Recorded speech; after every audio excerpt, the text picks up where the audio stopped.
How did you get to landscaping to begin with? Like, why landscaping? Were you considering anything else? A random day, I couldn't tell you why I did it, but I just Googled like landscape business for sale. I didn't like listen to a podcast. I didn't hear from somebody. I just Googled it and I found biz by sell. And then it was just like the Pandora's box just opened. Like I spent weeks just looking at different listings, not even just landscape, just everything. I thought it was fascinating. Any sort of learnings on the hiring front that you want to share? Yes. So another reason why I pick acquisitions, hiring on the street, if you hire 10 people, only one person is worth it. In what I do. So another value to these acquisitions, if I buy a company with 12 people, that owner has been through 120 people to get those 12. And that does not show up on a P&L. What does your day-to-day look like? What does your team look like? Last year, I went to Europe for 3 weeks and I didn't. Hey everyone, it's Helen from S&B Deal Hunter. Today we have Mike Loftus with us, the owner of Connor's Landscape and an entrepreneur who's rolling up landscaping businesses. Mike started Connor's Landscape 10 years ago. He's also made 7 acquisitions to date, and I'm really excited to hear his story. So Mike, it's great to have you on today. Great to be with you. Tell me about your background. Tell me how you got into the landscaping space. I know you started the business, but at what point did you start buying, and why did you go into growth through acquisition as well? I started it.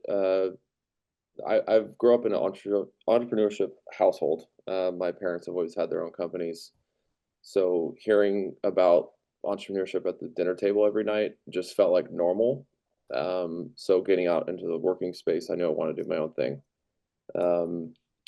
And I realized I couldn't be inside. I love being outside. I'm in Southern California, so not a better place to be outside. And I kind of just started it and did no idea what I was doing and just learned a bunch of ways to do things wrong. And then I kind of just organically grew to probably $2 million. And then a random day, I couldn't tell you why I did it, but I just Googled like landscape business for sale. I didn't like listen to a podcast. I didn't hear from somebody. I just Googled it and I found biz by sell. And then it was just like the Pandora's box just opened. Like I spent weeks just looking at different listings, not even just landscape, just everything. I thought it was fascinating. I bought my first deal a year later. I scrapped together the 100 grand I had saved and I bought it. I think I put like half down and I spent the other half was over like 2 years. So no bank, no anything, which was good and bad. But that was I did that for the first 3, and then the last 2 or 3 I've used SBA financing. But that's in the last like 5-6 years I've been buying stuff. Wow. Well, first off, congratulations. That's amazing. How did you get into landscaping to begin with, though? Like, why landscaping? Were you considering anything else? So I'll give you kind of like how I got to this. I was talking to my dad about like what I wanted to do. I knew I wanted to do my own thing. And he's like, well, I want you to go and spend all day today writing down. I want you to write 100 things down that you like to do. And I want you to write 100 things down that you just absolutely hate doing. You don't ever want to do it. And it could be anything. It could be, I like how cars work. It could be, I like how does sprinkler systems work? It could be anything. Like just write it down, a bunch of random things, and then in that list, I had on what I like to do is I like being outside and I like plants. And my dad saw that. He's like, oh, well, commercial landscape is a great field. When 2008 happened, those guys just kept going because they all had service contracts and they weren't affected. And I was crazy enough to be like, okay, well, I know nothing about this, so how do I learn it? And he's like, well, you got to go work for a company for nothing and learn about how the business works. So I learned it literally from the ground up. Skipped all the management steps, like skipped everything. Like I was like foreman to like start my own company. And so that's kind of how I got into it, and I've loved it ever since. I love the work. I like the people that I work with. I like the diversity of clients, and I like that every day is different. So I think all that stuff kind of really fit for me. No, that's great. And with commercial landscaping, tell me now that, obviously you've been operating these businesses for a while, but, for someone just maybe coming in, buying their first business or even starting one, why commercial landscaping? What do you like about this industry? You kind of mentioned, the maintenance contracts, 08. What are some other things you like about it? Who are your customers? And tell me more about the business model. I think macro wise, it's recession proof. Um, People have to maintain their properties. Someone has a $5 million property, they're going to pay $1,000 a month to keep it clean, and that's not really going to go away. I like the reoccurring revenue, which is obviously a very hot button right now with everyone buying businesses. That's always what people are looking for, um, and I just like that it's a dirty business. It's not a glamorous thing. It's not something that can be outsourced. Um, so it kind of has some built-in moats in that way. Um, and that's kind of what attracted me to it. And you get into it and you kind of realize that there's anyone that owns property or manages property needs you. So, and you want to be in a place that's 365 too, like California. Yeah, that makes a lot of sense. And how are you growing you'd grown the business for, I think you said 6 years, right? Just completely organically. What were you doing to grow it to, I guess, that $2 million mark? And then, how much has the business grown since now that you've made, 7 small acquisitions? What's that look like? So, I've decided to grow through acquisition the last 5 years almost exclusively. And I've thought a lot about it because there's a lot of different ways to grow. But for my space, the choke points are good employees, which there's limited, and good customers are also limited in a weird way, that are not extremely price sensitive. And good customers and good employees don't leave, right? A good customer is going to want to stick with somebody for a long time, barring, really just a letdown of service, which is pretty rare. So I realized that I could either spend a bunch in marketing, SEO, hiring new people, buying trucks, or I can save all that money and I can buy it for sure cash flow with set employees. The trucks and equipment are crap, but that's not really what you're buying. So you're buying long-term customers and long-term employees, which kind of fits in. I forget which author has that line about play long-term games with long-term people. I'm butchering the line, I'm sure, but it kind of falls in that category. Um, and it's a for sure cash flow. And, I've had 90% retention on everything that I've bought. And I think that kind of proves that that is probably a good way to do it. And I'm also doing it on my own. I haven't decided to bring on money or do anything like that. I really value my autonomy. I really value my time, and the rebel in me wants no one to be able to tell me what to do. Um, so I'd Yeah, I rather, think that's why a lot of people get into entrepreneurship to begin with, right? So that yeah, makes sense. yeah. And I've been pretty conservative with debt. And I've taken it very seriously.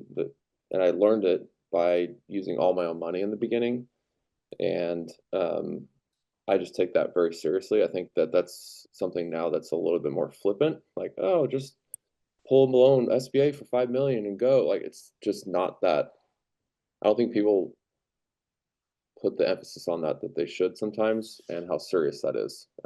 Because there's not a lot of people out here talking about all the horror stories and how people get their ass kicked and BK and all that stuff. You hear about all the people that did really well, but you don't hear a lot about that. So I kind of chose a conservative path through ETA. And I've kind of done a lot of learning about acquisition pretty cheaply because I'm buying these companies for a few $100,000. It's cheap learning because I will buy bigger stuff, right? Like I will start doing that here pretty soon. And I feel like I've gotten a lot of learning for pretty cheap. Yeah, that's interesting. And as you've been, acquiring, what are some of the things you look for? These are smaller deals. Obviously you're already in the space, but what exactly, are you immediately jumping at, when you're vetting and diligencing these opportunities? First thing is integrity. Um, Anyone that you try to do a deal with that doesn't have integrity, or if you smell something on them, you got to go with your gut. I don't care how good the numbers are. I don't care about any of that if you don't have integrity. The second most important thing for me is I only require businesses that the guy's retiring. Um, in the state of California, it's almost impossible to come back after someone on small deals if they decide to like get back into business and start taking your customers back. Um, so you just have to protect yourself. And I want to believe that you're retiring and you're done. If you had a 5-year company and you really grew it and you want to spin it off and sell it, I'm sure that some of those deals are good, but I'm just not willing to take that risk. Um, so that's kind of how I've approached it. Hey, quick break from the episode. If you're serious about buying a small business in the next 6 to 12 months, check out our business buying accelerator, S&B Deal Hunter Pro. We source deals both on and off market, catered exactly to your criteria. We give you one-on-one support with M&A advisors to help you review deals, structure offers, and negotiate with sellers. On top of that, we help you secure financing so you can buy a 7-figure business with as little as $50 to $100K down. In the past year alone, we've helped our members close over $60 million in deals. Some escaped their 9-to-5s and avoided layoffs, others added to their growing portfolios. If you want to be next, head to pro.smbdealhunter.xyz to apply. The link's also in the description below. All right, back to the episode. Anything else, I guess, landscaping specific that you're looking for? Heavy in service, right? So if you look at who when companies are getting bought by PE and big groups, they only pay for service. So anything that's related to service, if it has any construction dollars in the revenue and the profit, they literally take it out. Like they just zero all of that out. So for me, buying construction is just buying more work for you to do, and not saying that they can't work. But they don't retain value in the future, right? Like I'm kind of doing a small version of like multiple arbitrage. Not that I'm looking to sell now, but everything that I'm buying for 2x is worth 4x, maybe 5, like the day it's on my books. So as long as I keep it, obviously. So that's kind of how I've approached it. Is it's going to double in value the second I buy it, as long as I can just kind of keep it all. That makes sense. And what would be some good benchmarks on the service side to sort of target in this space? What are Customer concentration is a big one you got to look for, and type of contracts. Obviously, every state's different, but I actually prefer a 30-day contract that's that just keeps revolving over a like 3-year city contract that's bid out every year or every other year. Most of these 30-year contracts are extremely sticky. Like people have had 30-day contracts for 20 years. I mean, forever. And also with the way that, costs are just evolving very quickly. If you lock yourself into a 3-year contract and labor jumps and gas jumps and insurance, and, this last year auto jumped out of nowhere, you kind of are stuck in that price range and you can't even move it. Whereas the 30-day, you can just say, hey, I had one time I had to increase because our fuel jumped like $2 in a few months. It was crazy. So I just added that cost on, and I had, out of 200 customers, I had like 3 or 4 who fired me for it, but it was definitely a win in the end, versus being stuck in that contract. And I'm also not getting bid out all the time. So that's kind of like what kind of contracts they are, and then also not being, obviously customer concentration is like an easy one that most people would say too. Yeah, no, that's interesting. And tell me about when you're getting 90% retention on average, how are you negotiating these deals with the seller to help, I guess, with retention? Is that part of it? No, to be honest, Helen, it's this big boy town. Like either you can do it or you can't. And if you're relying on the seller to help you keep this stuff, the only thing that they're obligated to do is to introduce you. Yeah. They can open the door for you. You gotta deliver. So I think I think it's good to ask questions, and I think if you're a new buyer and you're not in the industry, I would at least go work at a company that does that for a time, even 6 months. You just got to have some sort of background to before you go and jump and pull PG a bunch of money.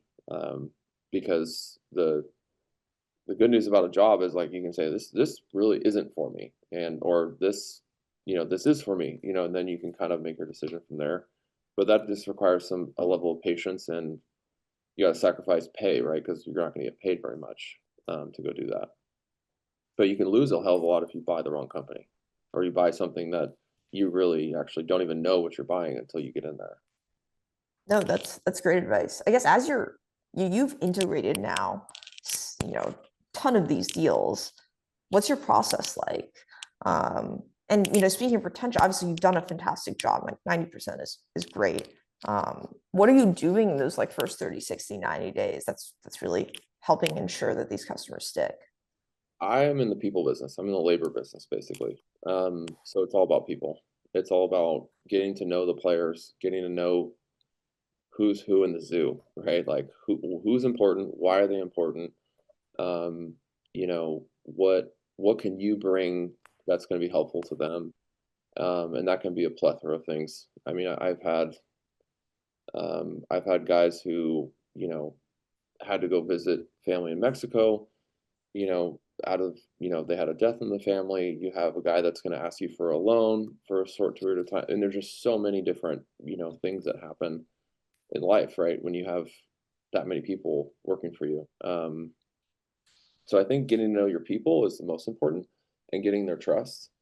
At least at a employer-employee level. It doesn't have to be a lot deeper than that, but just knowing that, hey, when I say I'm going to pay you, I'm going to pay you, and whatever we agree on that's going to happen. And then I do have your back with customers and all those different things. So I think that's my 90% retention. If I didn't retain the people, it would be nothing. Like I would be a lot less. So if you don't keep the people, that means you bought the wrong company, in my opinion. So that's kind of my take on that. No, that's great advice. And are you rebranding all these other companies as part of Connors? Like what else are you? I'm going to do an asset sale. Yeah. And a lot of that is because of liability. I don't want to take on their past workers' comp issues or whatever. And I just don't want to run a bunch of different books. Like it's just easier to have it all in one set of books. So the guys are basically let go on one day and then hired by me on the next day. And there's always the gamble of you're sending out letters saying like, hey, we're the new company, we've acquired blah, blah, blah company, same service pay, same service day, all that kind of stuff. And at the end of the day, it's always you're always going to roll the dice, because they could easily say like, you're a new guy, like we don't want you, we're going to get somebody else. Or so I think that you have to get to know the customers, but more importantly, you got to get to know the people. Oh, that's great advice. Tell me how you've been financing these. You spoke a little bit about primarily using your own cash for the first couple deals. I guess getting some seller financing on those. What made you then transition to leveraging the SBA program? And tell us more about that. Yeah, I did 50% down, 50% seller on the first three, which was super cash intensive, being that it's just me. And then from there, I think I was listening to a podcast, or I was listening to somebody, and they were talking about the SBA program. And my dad was kind of like, oh, the SBA program, that sucks, blah, blah, blah. But I really kind of go against what my parents would say. But on this, I'm like, I'm going to give it a try. So I kind of talked to a few banks, and I figured out that you can go and lever at 90%, which if you're not familiar with the industry and what you're doing, is a different risk, I'd say, than buying within what you already do in your geography. So I felt pretty confident in taking that risk with, and the way I looked at it is you're going to get working with it. And the working pretty much covered the 10% always. So you kind of like roll in and say, hey, it's almost zero down, let it roll for 10 years. I know that's not exactly how the math works out, but in my mind, I'm like, I can just step in, buy this. And yeah, I got more accounts receivable. I got to take on that. I got more payroll the first month. But if you know what you're doing, I mean, it's hard to beat. It's a lot of paperwork. It's just, I mean, endless because it's the government, of course. But it's worked out for me. But I also have the time to dedicate to go and do these deals, even though they're only 300-400 grand. But it's worked out for me. So yeah, it helps me retain a little bit more cash and just be ready to buy small deals that kind of come up that aren't even financeable, which I've made some actually really good deals, but they're just small, right? They're not even big. But you gotta have the cash to do it. And how are you sourcing these deals? You know, is it you're already in the industry? It's just folks you already know who you're like, I know this person's, you know, nearing retirement age, might be open to selling, or are you actually seeing, you know, businesses listed for sale? Both. I've bought listed and unlisted. Both are hard for their own reasons. But How's your experience deferred? I would say on market stuff is better because the brokers have kind of taken them back down to earth on pricing. But the downside of that is, you know, they're going to stop servicing trucks. They're going to stop doing, they're kind of already winding down pretty hard. Whereas other people who are thinking about retiring that you kind of come across that you get introduced to, you have to kind of like explain the pricing and kind of get them to the number. And sometimes it doesn't work. You know, sometimes guys are like, I'm going to take it to market. Oh, that's a stupid price. That's crazy.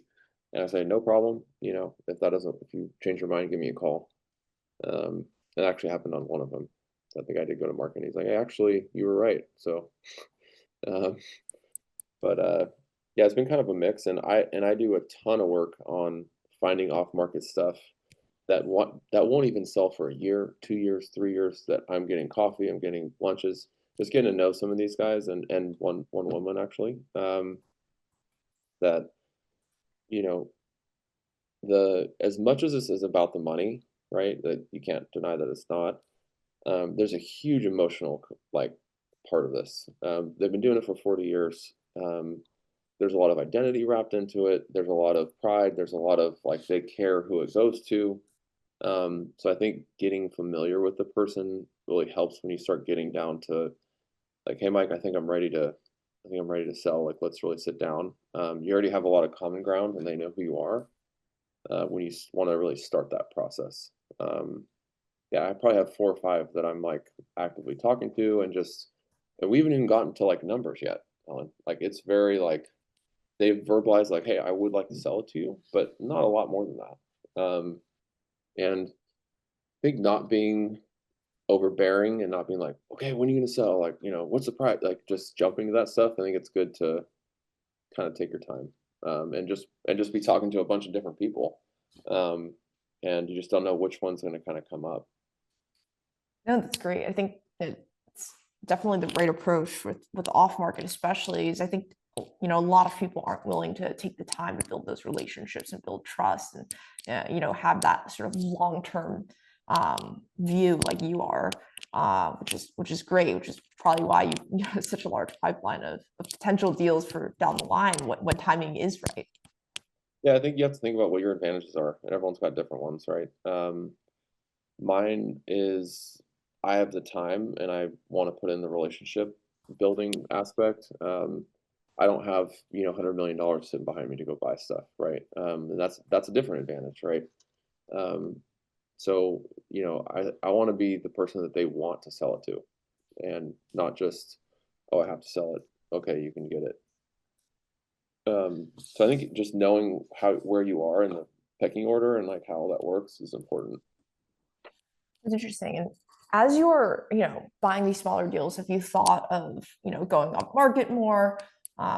What's your kind of take now? Or is it more just, you know, there are a lot of these smaller deals and you want to, you know, capture all of those first? I think just have a wide net, be open to looking at stuff. But I think the more you look at deals, every deal that you look at, I think, like you said earlier, you got to pull a nugget from it. You got to learn something. You got to know why you liked it, why you didn't like it, what the reasons are. You don't need to tell the seller really, but just for your own education, I think it's good to know. Um, but I'm not set on, only off market or only marketed stuff. Um, I think that I do operate in kind of a weird sweet spot because you need to have a license to buy what I'm buying. Um, that is not the California's actually got really stringent on giving the licenses out. It's a lot tougher to get, and you cannot get that in the acquisition. So that does not go with the business. So that's kind of a way to stand out from other buyers that are just have money or whatever to buy stuff. I'm also buying a down market. I'm buying pretty small, where it's like it's enough to be a business, but it's not really enough to get people's attention that have real money that are doing real roll-ups. So I'm kind of living in this like small gray area um, that there's frankly not a ton of buyers for, because you have to be in industry, you have to have a license, and if you have money, you're kind of looking at bigger stuff. And a lot of bigger companies, these older guys, they don't not looking to acquire. They're kind of like, I have my big company, I don't want to buy anymore. I'm just kind of hanging out. So kind of finding that seam and just kind of working that is what I've been doing. It's great that you found this niche, and I'm sure you know sellers take you a lot more seriously as well, because I think one of the biggest things with any business with licenses involved and a lot of the businesses and trades is a buyer comes in from outside the industry, just they don't seem as serious versus compared to once you already are running that business, they know Yeah, your certainty of close just increases so much. and I think a lot of these guys, this is probably just more of a blue collar thing. They can, if they smell a suit, they're just not in it. Like they're not about it. And being able to like speak their language a little bit, I think is very helpful, about different things that we struggle with or that we deal with. I think that just gives you more common ground, and the more common ground you have, the easier it is to make a deal happen. Um, and it does take a lot to get across the finish line with anything. I mean, um, so that's why I think it's good to find the common ground wherever you can find it. That makes sense. You mentioned you have time. What does your day-to-day look like? What does your team look like, and what are you focused on right now? So my day to day, I still have definitely some operational stuff that I do. I still deal with some of the bigger clients, go on job walks, all that kind of stuff. See the guys in the morning at one of my branches. Not every day, like I used to, but definitely more. I'm definitely still involved, but I'm involved at a level that I feel good about, that I can still spend time, working these guys for future acquisitions, talking to guys for current ones I'm looking at, but also spend time with my family, Helen. I think that for me, my dad has always had this line, begin with an end in mind. And for me, spending time with my family and, quality time away from the business is paramount for me. Everyone looks at this stuff different. I got married, was that a little over a year ago, and we just had our son. Congrats. Yeah, Congratulations. yeah, we had a honeymoon baby. So, I think before you have that relationship or you have a child, you think like, I want to have time for that stuff. If you kind of that goes in your head, and then when it comes and presents itself, it feels really good that you are in a position to capitalize on that and to be there for things. And that's not really even like a business take. That's kind of just like I'm building my business around my life and not really the other way around. Yeah. Because I've been approached people with money that say, "Hey, I'll back you. You can go crazy and buy all this stuff." And as tempting as that is, sometimes you know, I I think last year I took about 2 months off, like Wow. cumulatively, like weekends and honeymoon. Like last year, I went to Europe for 3 months, or I mean, sorry, 3 weeks, and I didn't take a phone call. And for me, that was like a big tell about like the team I have and kind of where things are sitting. That felt really good. That's fantastic. And what's your team setup like? Who's on your team, and how have you created a situation where you can go to Europe for 3 weeks and not take a call? So we have a staff of about 80 full-time employees. In California, it's all W-2. Yep.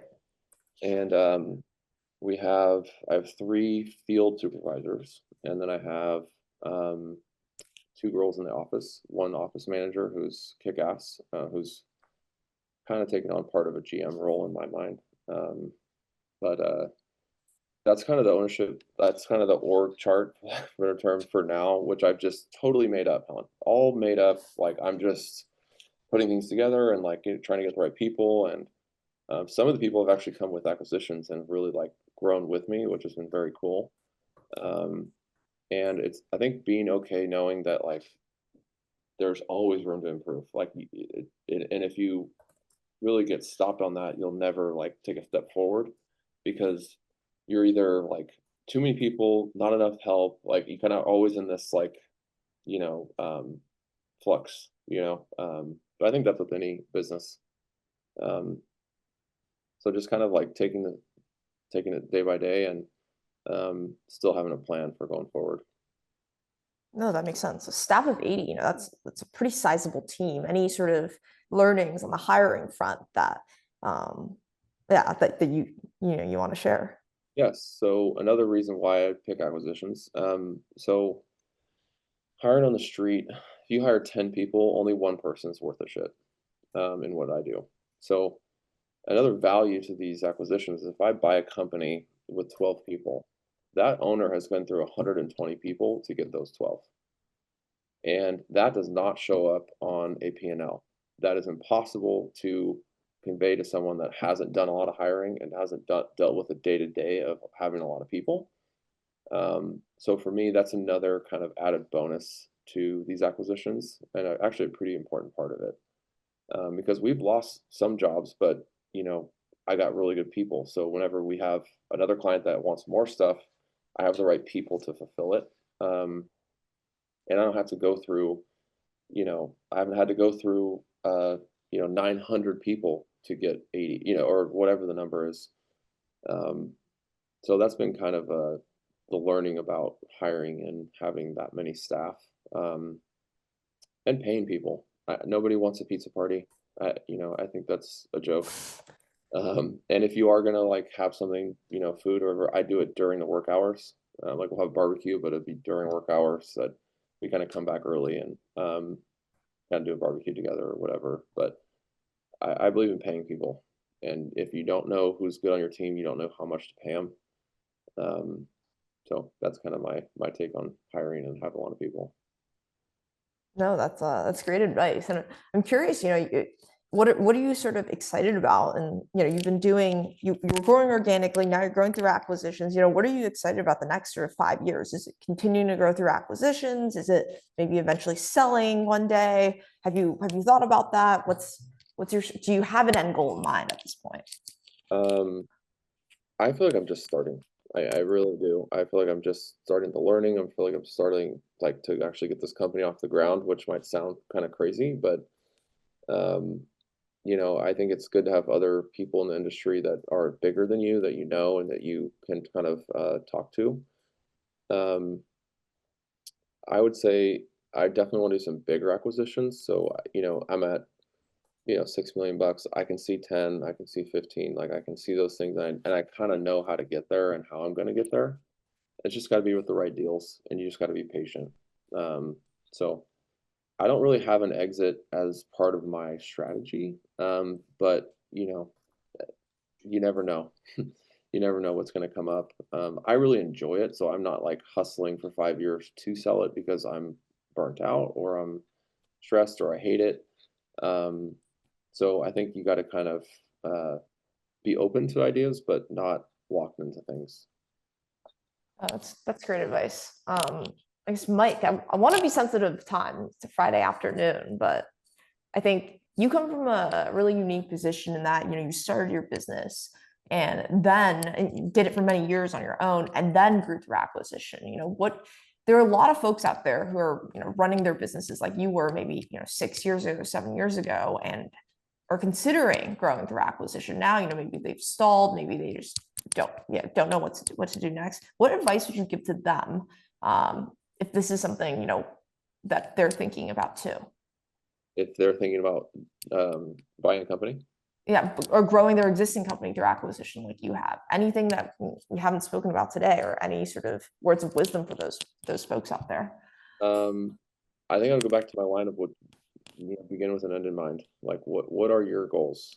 Is it just fiscal? Is it time with your family? Is it a personal goal of yours?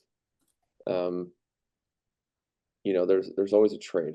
I think that as long as you understand what you're trading, I think it's okay. But I think some people just kind of do it and don't think about what you're trading.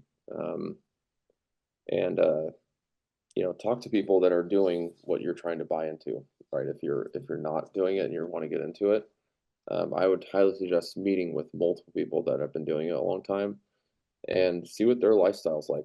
See what their time commitments are, what their advice is. Because I think you have to, if you don't have a path, you're going to go float in the wind. So yeah. How would you say your life has changed from, when you were just growing the business organically, or however you were growing it before, compared to, through acquisition? What's been sort of the biggest change? I think my role in what I do every day has constantly iterated over the 10 years. And I've done a ton of learning every single year in different ways.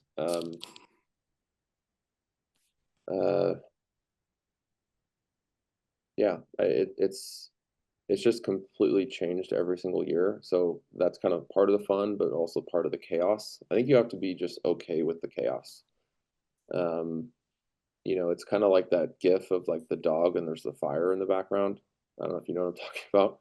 Yeah, yes. Like, it's okay. Like, you really have to be okay with it. And I think it's very tough for someone that's a perfectionist. Like, this kind of stuff is very tough because there's always stuff to fix. There's always stuff to get better at. And it's never going to be perfect, right? It's an ever evolving thing. But I think that's part of the beauty, is that there's always something to make better.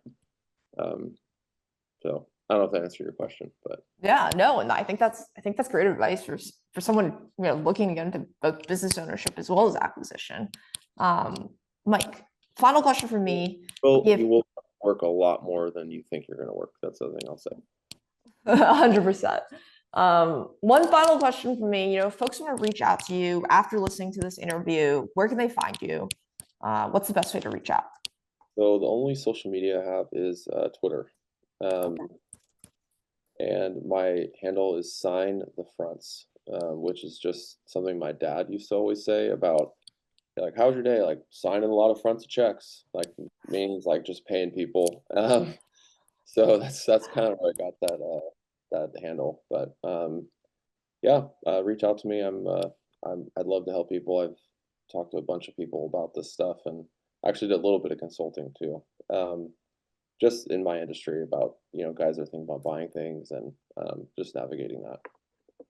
Fantastic. Well, Mike, thank you so much again for your time today. I learned a lot. I know other folks will feel the same way, and excited to see where this takes you the next 10 years. Yeah. Thanks for having me on, Helen. It's been really fun.